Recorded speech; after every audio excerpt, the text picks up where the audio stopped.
And at that point, again, remember very distinctly, a member stood up and said, well, if they're going to take our job, they're not going to take our dignity.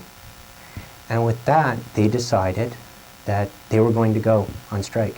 And from the front of the room, it was said, you know, this is something that would be illegal, that you do not have protection here. You do not have a legal right to go on strike. And the common refrain was, we don't care. Like, we know we're losing our job, but they can't just simply take it without a fight. So they decided, and AUP decided, because at that point it was AUP, driven very much by the membership. This truly was one of those situations that I've never experienced before, where the membership said, that's all great advice, we don't care. We're going ahead with this. And so very early the next morning, I can't remember what day of the week the strike started, but I do recall it was mid-November, being on the picket line, it developed into the picket line. At the time it was just in front of the parking lot with, I'm going to suggest, pretty much the entire membership of the laundry there, picking up picket signs, filling out picket signs, and then trying to organize a picket line, because quite frankly none of them had ever been on a picket line. And it was trying to figure out, going back and forth, what we were going to do, which traffic we were going to let in. We didn't want to, being a hospital, you have to be very careful that you didn't stop an ambulance coming in with sirens going. You didn't want to do that. But if it was a food service truck, you wanted to at least stop that truck and explain to the driver what was going on. 9 times out of 10, they turned around and went the other way. As the day developed, you just saw that people started to realize that something bigger was going on than just simply the laundry workers' strike.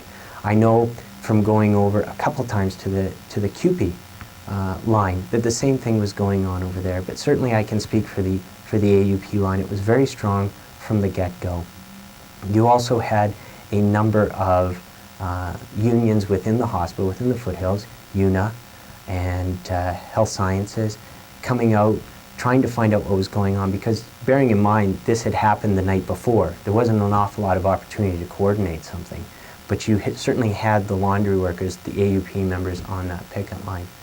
And from there it just started to develop, and you just saw solidarity in its truest form happen. You saw people coming up to the picket line that weren't involved with the hospital, bringing donuts, bringing coffee. You had people honking on a regular basis. At first you acknowledged it, but after a while it was like everybody was honking, so it was tough to try and keep up. You know, the 3rd, the 4th, the 5th days came up on it. It was tough. The Calgary Health Region decided to play hardball. They took AUP, and I think it was CUPE as well, to the Labour Board on 2 applications for looking for, you know, declaring it an illegal strike, looking for cease and desist orders, looking for the ability to fine the unions in quite large numbers, and also the ability to arrest union officials. And part of the intimidation tactic, and I remember this as well, you had photographers that would go on the picket line and not be subtle about the fact they would take pictures of each of the picketers.